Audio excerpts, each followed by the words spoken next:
नमस्कार, आप देख रहे हैं STV न्यूज़ और मैं हूं विश्वजीत झा। आज की प्रमुख खबरों की शुरुआत करें उससे पहले इस वक्त की हेडलाइंस।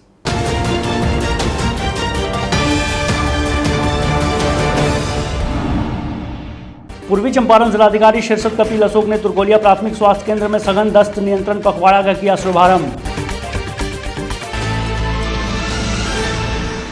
भारतीय जनता पार्टी अल्पसंख्यक मोर्चा के राष्ट्रीय अध्यक्ष अब्दुल रशीद अंसारी पहुंचे मोतिहारी, पत्रकारों से की बात। मझौलिया अंचल कार्यालय के RTPS काउंटर पर नए राशन कार्ड तथा उसमें संशोधन हेतु प्रखंड विकास पदाधिकारी ने पंचायतवार फॉर्म जमा करने का दिन किया निर्धारित। गरीब कल्याण रोजगार अभियान के तहत कृषि विज्ञान केंद्र पिपरा कोठी व कृषि विज्ञान केंद्र परसौनी के संयुक्त तत्वावधान में 3 दिवसीय प्रशिक्षण कार्यक्रम की हुई शुरुआत। NH 77 सिंगरहिया में बाढ़ के पानी से फसल नष्ट हो जाने को लेकर ग्रामीणों ने घंटों सड़क जाम कर किया प्रदर्शन। सीतामढ़ी जिला अंतर्गत बथनाहा प्रखंड क्षेत्र का है मामला। और उत्तर बिहार सहित राज्य के अधिकांश जिलों में आज अहले सुबह महसूस किए गए भूकंप के झटके।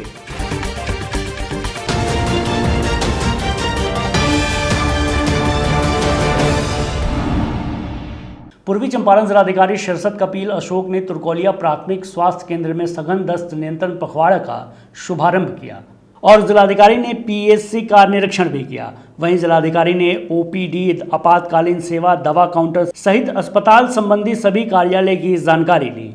जिलाधिकारी ने अच्छे कार्य करने एवं साफ सफाई को लेकर दिशा निर्देश दिए। उक्त मौके पर CS डॉक्टर रंजीत कुमार राय, प्रभारी चिकित्सा पदाधिकारी डॉक्टर रीना झा सहित चिकित्सक व कर्मचारी मौजूद थे। विधान पार्षद बबलू गुप्ता के मोतिहारी स्थित आवास पर आज एक प्रेस वार्ता का आयोजन किया गया।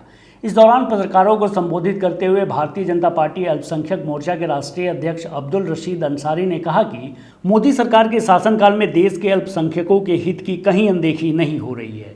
हिंदुस्तान के मुसलमानों के हक की बात खुद प्रधानमंत्री नरेंद्र मोदी और गृह मंत्री अमित शाह उठाते हैं। उन्होंने कहा कि भाजपा अल्पसंख्यक मोर्चा प्रधानमंत्री नरेंद्र मोदी के 70वें जन्मदिन को देश भर में सेवा सप्ताह के रूप में मना रही है। इसके तहत बीजेपी कार्यकर्ता देश के सभी प्रांत में पूरे हर्षोल्लास के साथ कई कार्यक्रम आयोजित कर रहे हैं। उन्होंने कहा कि कोरोना महामारी के कारण दुनिया भर में हालात बेकाबू हैं। America, Germany, Britain, Brazil, France जैसे विकसित देशों की तुलना में भारत के हालात नियंत्रित रहे। उन्होंने कहा कि करीब 10 लाख लोगों की रोजाना कोरोना टेस्टिंग हो रही है। मृत्यु दर अन्य देशों की तुलना में बहुत कम है। रिकवरी रेट 77% से भी अधिक है। मकसद तो सेवा सप्ताह में यहाँ के कार्यकर्ताओं के साथ थोड़ा सा समय लगाना है। बिहार की जनता को ये मैसेज देना है कि ये सेवा सप्ताह हम क्यों मना रहे हैं और हमारा जो देश है उसको ज़मीन पर ला रहे हैं। आपने देखा कि सादगी के साथ देश के माननीय प्रधानमंत्री श्री नरेंद्र भाई मोदी अपने जन्मदिन को मनाते रहे हैं। कभी कोई केक नहीं काटे गए, कभी कोई फूल मालाएं और लड्डुओं के टोकरे नहीं लाए गए, कभी ऐसा कुछ नहीं हुआ। उन्होंने तो फौजी भाइयों के बीच जाकर जन्मदिन मना लिया, दिवाली मना ली, कभी कहीं गरीब बस्ती में किसी गांव में जाकर मना ली, क्योंकि उनके मन में और आज पार्टी के मन में भी सेवा भाव इस तरह है कि सेवा ही धर्म है। इस भाव के साथ पार्टी का एक एक कार्यकर्ता देश में काम कर रहा है। पार्टी ने चूँकि माननीय नरेंद्र भाई मोदी जी का ये 70वां जन्मदिन है, इसको थोड़ा ज़्यादा उत्साह के साथ मनाने का फैसला किया और अल्पसंख्यक मोर्चा भी पार्टी का एक अंग है, तो मोर्चे ने भी अपनी जिम्मेदारी निभाते हुए देश भर में अपने मोर्चे के साथियों को ये बात बता दी कि इस पूरे सप्ताह के अंदर सेवा भाव के कार्यक्रम आपको हर जगह करने हैं, ज़िलों में भी करने हैं, मंडल स्तर पर भी करने हैं, प्रदेश स्तर पर भी करने हैं। पूर्वी चंपारण जिला अंतर्गत सुगौली के विभिन्न पंचायतों में टेली लॉ योजना की सफलता को लेकर पारा विधिक स्वयंसेवक सह VLE अवधेश कुमार गुप्ता के द्वारा टेली लॉ विधिक जागरूकता चौपाल का आयोजन किया गया।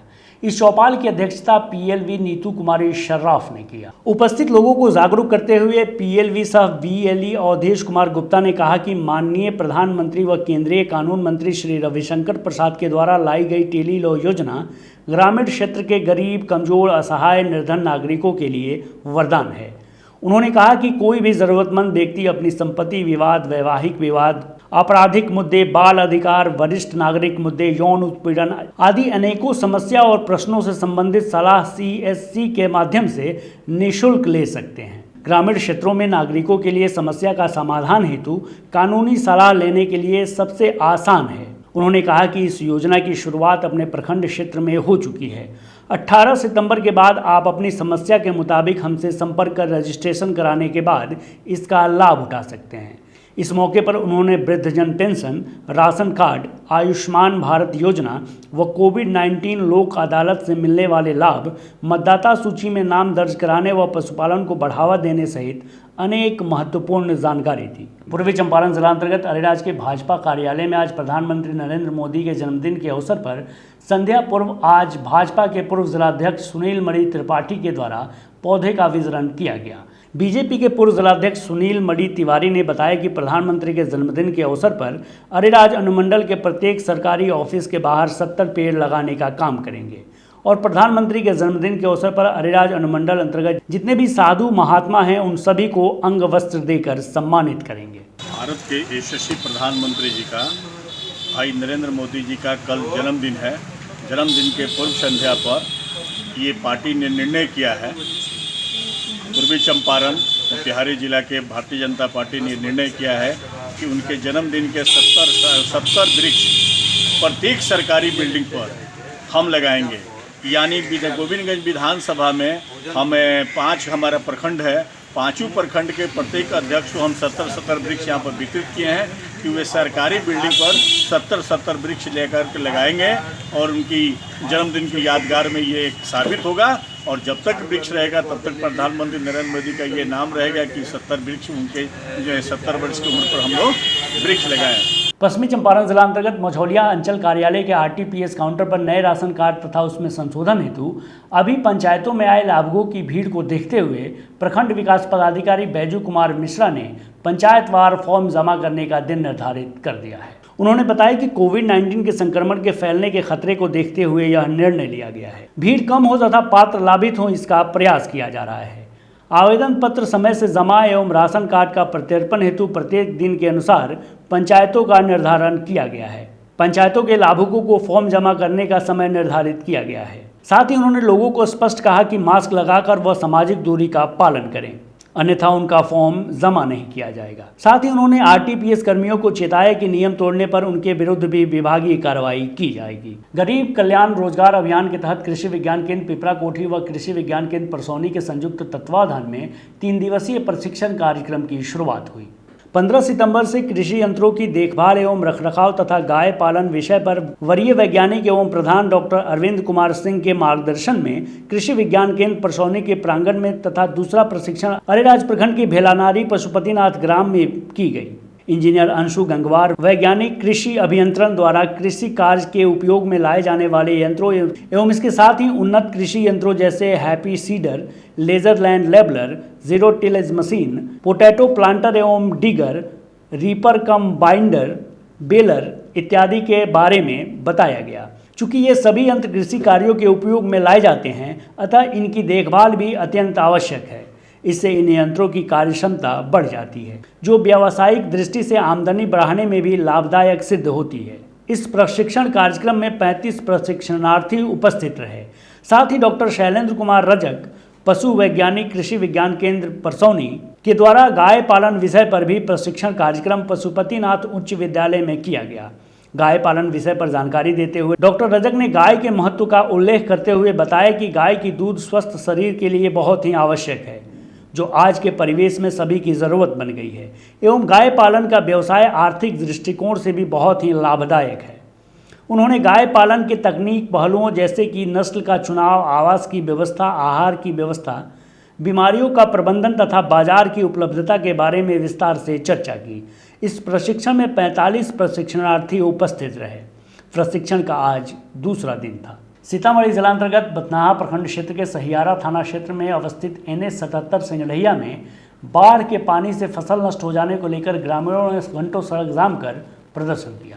जानकारी के अनुसार बीते 2 दिनों में हुए बारिश के पानी ने लखनदेई नदी के पानी के जलस्तर को बढ़ा दिया। प्रदर्शनकारियों ने बताया कि नदी के पानी के बहाव को आगे मछुआरों का समूह नदी को बांस के फट्टा के सहारे बहाव को रोक दिया गया, जिस कारण प्रभावित ग्रामीण सिंगरहिया, फुलपरासी आदि गांवों की लगभग हजारों एकड़ फसल डूब चुकी है। प्रदर्शनकारी अनिल सिंह ने बताया कि बीते दिनों कई बार रोके गए पानी को खोलने के लिए कहने पर मछुआरे विवाद पर उतारू हो गए, जिस कारण आगजनी कर सड़क जाम कर प्रदर्शन करने लगे।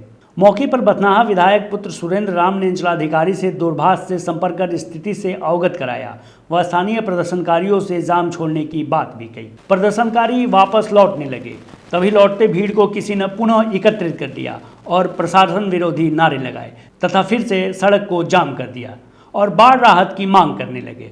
मौके पर अंचलाधिकारी बथनाहा गन्नी प्रसाद, बथनाहा थानाध्यक्ष पंकज कुमार, कन्हैया प्रसाद, सहियारा थानाध्यक्ष शंभुनाथ सिंह पुलिस बल सहित पहुंचकर स्थिति को नियंत्रण में लिया। फिर लगभग 3 घंटे बाद NH 77 से जाम को हटाकर पुनः आवागमन बहाल किया गया। साथ ही अंचलाधिकारी बथनाहा ने पुलिस बलों के साथ जाकर जाम किए गए नदी के पानी को खुलवाया। अंचलाधिकारी बथनाहा गिन्नी प्रसाद ने बताया कि जनता को जन समस्याओं को लेकर संबंधित अधिकारियों से मिलना चाहिए। सड़क अवरुद्ध कर प्रदर्शन करना गैर कानूनी है। साथ ही मार्ग अवरुद्ध करने के लिए उकसाना भी संगीन अपराध है। ऐसे असामाजिक गतिविधियों में संलिप्त होने वाले को चिन्हित कर कार्रवाई की जाएगी। जाम किए से धान रोपे थे, एक बार गल गया, दोबारा रोपे, अब फूटने का टाइम आया है तो वो भी गल जाएगा तो हम सब कहाँ जाएंगे। एक तो 15वीं वित्त आयोग योजना के तहत रतनमाला पंचायत में वार्ड नंबर 9 में हारून मियाँ के घर से मनराज महतो के घर तक PCC सड़क निर्माण से ग्रामीणों में हर्ष है। उत्तरी भाग समिति सदस्य मालती देवी ने बताया कि PCC सड़क निर्माण कार्य योजना 22-2020-2021 है और इसकी अनुमानित लागत 2,98,500 रुपए की है। इसके उद्घाटनकर्ता प्रखंड प्रमुख सुनैना देवी तथा अभिकर्ता JSS अभय कुमार हैं। जदयू के युवा नेता जिला महासचिव डॉक्टर राजन कुशवाहा, प्रेम सागर शाह, राम नरेश शर्मा आदि ग्रामीणों ने बताया कि इस रास्ते पर पहले जलजमाव हो जाता था, जिससे आने जाने में काफ़ी कठिनाई होती थी। ग्रामीणों ने समिति सदस्य मालती देवी को सड़क निर्माण कराने पर साधुवाद दिया है। समिति सदस्य मालती देवी ने कहा कि जनता की सेवा करना हमारा परम कर्तव्य है। चुनाव के समय से ही मैंने इस सड़क पर हो रहे जलजमाव से निजात दिलाने के लिए जनता से वादा किया था, जो जनता के सहयोग से पूरा हुआ। उत्तर बिहार सहित राज्य के अधिकांश जिलों में आज अहले सुबह भूकंप के झटके महसूस किए गए। भूकंप की तीव्रता रिक्टर पैमाने पर 5.3 बताई जा रही है। इसका मुख्य केंद्र नेपाल की राजधानी काठमांडू के पास सिंधुपाल चौक बताया गया है। जानकारी के अनुसार नेपाल की राजधानी काठमांडू में रिक्टर स्केल पर 6 की तीव्रता वाला जोरदार भूकंप आया। इसका असर नेपाल सीमावर्ती बिहार के भूभाग पर भी पड़ा। नेपाल में इस भूकंप से दहशत का माहौल हो गया। लोग घरों से भागकर सड़कों पर निकल गए। हालांकि जानमाल की क्षति की कोई सूचना नहीं मिली है। चंपारण औद्योगिक क्रांति सौजन्य स्वर्गीय विंध्याचल वाजपेयी मेमोरियल ट्रस्ट के ट्रस्टी हरेंद्र कुमार वाजपेयी ने अरेराज प्रखंड के सभी पंचायत अध्यक्षों के साथ बैठक की। इस दौरान ट्रस्टी हरेंद्र कुमार वाजपेयी ने बताया कि चंपारण औद्योगिक क्रांति के माध्यम से पूरे बिहार में छोटे छोटे उद्योग लगाकर सभी बेरोजगारों को रोजगार दिया जाएगा। वहीं ट्रस्ट के कोर कमेटी के सदस्य दिनेश कुमार महतो ने बताया कि बिहार के सभी महिलाओं को निःशुल्क फैशन डिजाइनिंग का ट्रेनिंग दिया जाएगा और इस बैठक में उपस्थित सोनू पासवान, अमित कुमार, नवीन कुमार इत्यादि लोग उपस्थित थे। आगामी बिहार विधानसभा चुनाव के मद्देनजर जिला कलेक्ट्रेट द्वारा आर्म्स लाइसेंस और भौतिक सत्यापन के लिए निर्धारित समयावधि के बाद भी जिन लाइसेंस धारकों ने सत्यापन नहीं कराया उनके लिए सत्यापन का दोबारा अवसर प्रदान किया गया है। लाइसेंसधारी 21 से 23 सितंबर के बीच अपने संबद्ध थाना में सुबह 11 बजे से दोपहर 3 बजे तक सत्यापन करा सकते हैं। आज के लिए बस इतना ही। STV न्यूज़ पर प्रसारित होने वाली खबरें, प्रोग्राम्स अब GTPL के चैनल नंबर 985 और डेन के चैनल नंबर 155 के साथ साथ आप अपनी सुविधानुसार मोबाइल फ़ोन पर भी देख सकते हैं। अगर आप हमें YouTube के माध्यम से देखना चाहते हैं तो STV न्यूज़ के ऑफिशियल YouTube चैनल को सब्सक्राइब करें और बेल आइकॉन दबाकर ताज़ा वीडियोज़ की नोटिफिकेशन प्राप्त करें। फेसबुक पर जुड़ने के लिए HTV न्यूज़ के फेसबुक पेज को लाइक करें और ट्विटर पर HTV न्यूज़ को फॉलो करें। तमाम लेटेस्ट अपडेट के लिए देखते रहिए उत्तर बिहार का सबसे तेज़ी से उभरता हुआ न्यूज़ चैनल HTV न्यूज़, सच की आवाज़। नमस्कार।